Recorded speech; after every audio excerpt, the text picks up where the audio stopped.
Mix Podcast. Hello. How are you? I'm so fine talking to you, and you are? How are you? I'm very well, thank you. Good to see you. Nice to see you. See you nice. Yes, you are looking very nice. Your hair all colorful. Oh, thank you, man. As always, man. All the colours. Do you know what I mean? Yeah, it's beautiful. So thank you How for are talking you? to us. I'm fine, thank you. I'm at home right now. Are you at home? I think the signal's gone a bit dodgy. I don't know what's happened. Hello, can you hear me? Yes, it's boring. Stay home. Yeah, man, it's kind of weird, isn't it? It's kind of weird, but as I said, Yes. everyone's in the same boat together, so it's all right. Yeah, it's gonna be all right. So thank you for talking to us. Thank you for talking to Mix FM. Absolutely, always. I would have been in Brazil already if this didn't happen. I would have come down. Yes, that's Lollapalooza. Yes, of course. So, but first, let's talk about your new music, Weird, right? Yes, it came out. Just came out. It's going mental. I'm like, what? Yes, and I watched you on your Instagram stories. You are so emotional talking about all your feelings. How was that? It was crazy. As I say, like, I wanted this song right now to make people feel like uplifted and to give kind of like a really big, like, heartwarming, like uplifting, warm fucking cuddle in your belly. Yeah. You know, because I think right now it's so weird. Everything weird was going through my brain all the time, and I wrote this about a really weird time in my life. But I figured out that everything was going to be all right, and I want people to feel like that. If we remain unified and remain together and we remain fucking optimistic, then it'll be all right. Yes, and we are living in a weird time of life, but weird, you didn't create this song during the quarantine, right? No, I did it. I remember I wrote it at the end of last year, basically, and I'd had the craziest like 18 months of my life ever imaginable. You know what I mean? I'd experienced so much, and I felt like everything underneath me was kind of falling down, and my head was just full and mashed, and I just couldn't. I didn't really want to get out of bed. You know what I mean? And even though everything was going well, I was like, why do I feel this way? Why do I feel so like down all the time? And everything just felt weird to me. I was like, why do I feel weird? Everything's great. But then we played a show. Then I played a show that me and my band, we always dreamed of playing. And I figured, and that kind of made everything all right. Do you know what I mean? It kind of made everything better. And I just realised that no matter how dark it got, I would look back on this time as a weird time in my life that I got over. And that's what I wanted to do with this song. Just kind of amplify that no matter how dark things get, how bizarre things get, no matter how fucking messed up your head is, you'll look back at this day one day and go, that was just a weird time in my life and I got over it, and I'm so happy I got over it. Do you know what I mean?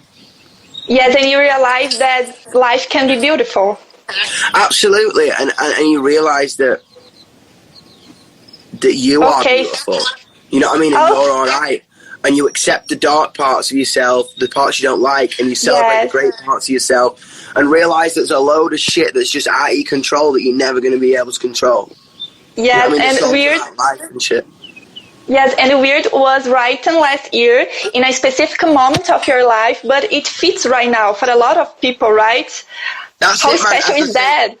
It was going to come out later in the year, but I was like, this song needs to come out right now because everyone, the big had to be right now. Yeah, the adjective for right now is everything's weird as fuck. Yes. You know? Yes, it's true. So, and now let's talk about your fans. You have a connection, a beautiful connection with your fans, and you are their voice. You are a voice of an entire generation, and you talk about anxiety, you talk about feeling alone, and also about strength. How is that for you? That's the thing about it. That's the thing. I wanted to amplify that you have a voice. Yes. Every single person has a voice to say what they want, and a lot of people realize and think that they don't. And it's almost like I wanted to create this big screaming match between me and my fan base that I'm pushing people all the time. I'm always pushing people. And they're going, I can't talk. And then they scream. I'm like, why can't you talk? Why can't you talk? And they go, because I have a fucking voice. And I'm like, yeah, you do. Yes. You know what I mean? Yeah, you do have a voice. Yeah, you do. You are your own person. That's all I ever set out to do. Because once upon a time, I felt like I didn't have a voice. And it's the worst feeling in the world to feel like this all the time. Yes. And I think that's the thing about our fucking generation. You know what I mean? I think we are the first generation to accept that we're all 15 different people at once. Since the beginning of time, human beings have been 15 different people at any one given moment. But we are the one generation to go, do you know what? We are fucking that. And it's all right to be that. And can say. You know, yeah, go on, sorry. I need to say to you that when I'm listening to you, it's like I'm listening to your private diary, you know? All the time. Like your private diary. At the end of the day, like, I just said to myself, like, because at the start of this whole fucking process, I was like, listening to people. And you know what? There's a lot of people that are not going to want to accept us. Because we're loud. We're fucking loud, and we're in the face, and all these gatekeepers around this planet that feel like they need to control you because they're the ones that need to set what is the rules and what is supposed to go on. That's bullshit.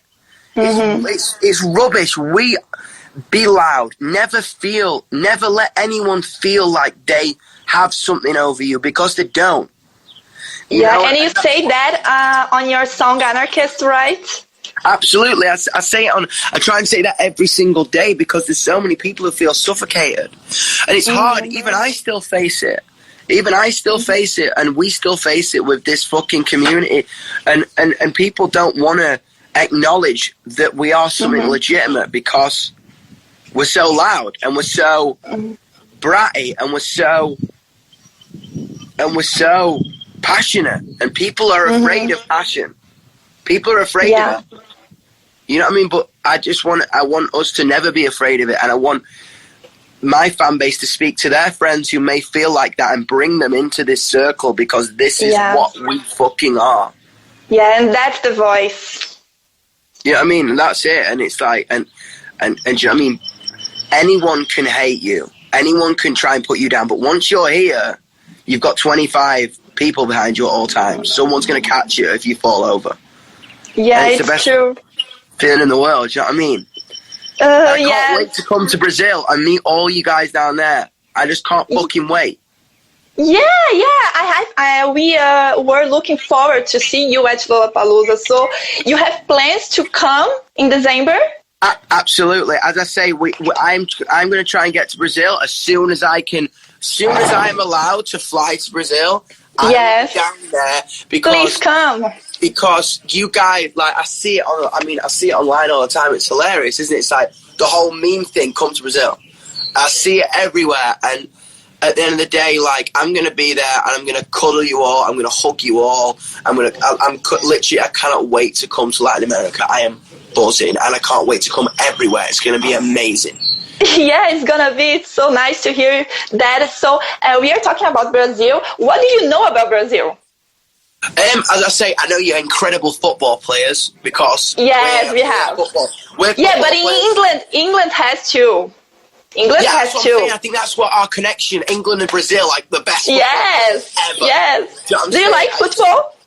Oh yeah, of course, man. I grew up on football. Do you know what I mean? I grew up on that, like, all the time. Oh, nice to know. That's what I'm saying. So, as I say, when we're in Brazil, man, I'll be like, dude, I'll be kicking about in the streets and shit. You know what I mean? Yes. So nice. And okay, football. And what else about Brazil? As I say, I know you guys are extremely feisty and fiery. Like, my best friend's girlfriend is Brazilian, and she is just the best. She's like, slaps. Oh, really? I love that. Yeah. I'm like, I'm like, I love it. I can't wait to meet all, like, that attitude, just that fucking fiery attitude. Yes, and you heard about the Brazilian food? Oh, dude, yeah, I literally, like, I had this, there was a Brazilian restaurant I used to go to in London, which is probably not the best Brazilian food ever, but it's amazing, so I can't wait to try the real thing. Oh, nice to know. Very good. And back to Weird. Weird's gonna be on your next album? It absolutely is. That was the catalyst, that was the changing moment that allowed my brain to go, this is what the album's gonna go like. It went like weird, and then the wheels started going, and then my album got written. It was like, boom! Boom, boom, boom, boom! You know what I mean? And you are working on it? In your next album? The album's done. It's done? Oh my god! And figure out when to start rolling the songs out. When the thing it has a name? I can't tell you that yet. Come on, why not? The thing about it is like songs will come to you and be like, hello, what's going on? It's time for you to release me now. And I'm like, oh, okay. Okay, I can't hear you. I can't hear you right now. I think you put the hand. Okay, now I can. Sorry, no problem, now I can hear you. I'm always on, like, FaceTime. People are like, you covering the microphone. I'm like, oh. Yes, you put your hand. I'm sorry. No problem. You know what I mean? But as I say, like, songs always feel like, hello, release me now. And I'm just excited to start releasing songs, you know what I mean? I know. So, your first album, 21st Century Liability, has so much personality. And what's going to be different in the next one? I think the first album was so angry. You know what I mean? Yeah. I think with it, the first album was so, like, angry because I felt misunderstood about the world. But I met this fan base and I met these people, and I'm like... You were discovering, right? Yes, and it's like, how can I be angry anymore? And that went into the Underrated Youth EP that was about, like, hope for my fan base. And then this next record is like a series of skins in an album. It's a coming-of-age story. It talks about sex. It talks about liberation in terms of identity. It talks about drugs. It talks about heartbreak. It talks about falling in love. It talks about mental health, anxiety. I just wanted to write an album about life. Good. It's more mature. Record, yeah, an uncensored record about life. That's like. This is what I experienced. This is what everyone my age is going through. This is what everyone 20 years older than me is going through. That's what everyone 5 years younger than me is going through. This is a record about life that's not like, oh my God, I love you so much, I'm gonna die, or I wanted to write songs that are like, this is what I feel, fuck that, this is what I'm gonna put in. I don't want to, like, that's what YungBlud is. I wanted YungBlud to be something that's uncensored. Yes. And off the wall, and we don't know what the fuck we're going to say next. You know what I mean? Like, I always talk about this story. I played a radio show in the UK. And I remember it was like a teen radio show. And all my fans, there were two stages. There was one stage there and another stage there. And all my fans were piled up to the stage because they know we were going to come on, like, in 2 minutes. And the radio presenters were over there. And this is why I fucking love us, because we're so feisty. Yes. And the person who was running the show was like, guys, can you go to the other stage to make sure it's full? And all my fans were like, oh, no, we're not going to go. We're staying here. And it was making me laugh so much, because I was like, we know what we want. Yes. Do you know what I mean? We know what we want. That's so nice. It's a nice message. And it's another album about a voice, right? It's going to be the voice again. It's just from a different place. Do you know what I'm saying? It's just from a different, because I lived a lot. I did a lot of living since the last record, and I saw a lot. I went all over the world, you know, and this album is about everything I felt. Very good. So now I want to talk about your style, because you have a very nice style and you look so good on skirts. You like a skirt? Yeah, you look so good on skirt. And how was that moment when you decided to pin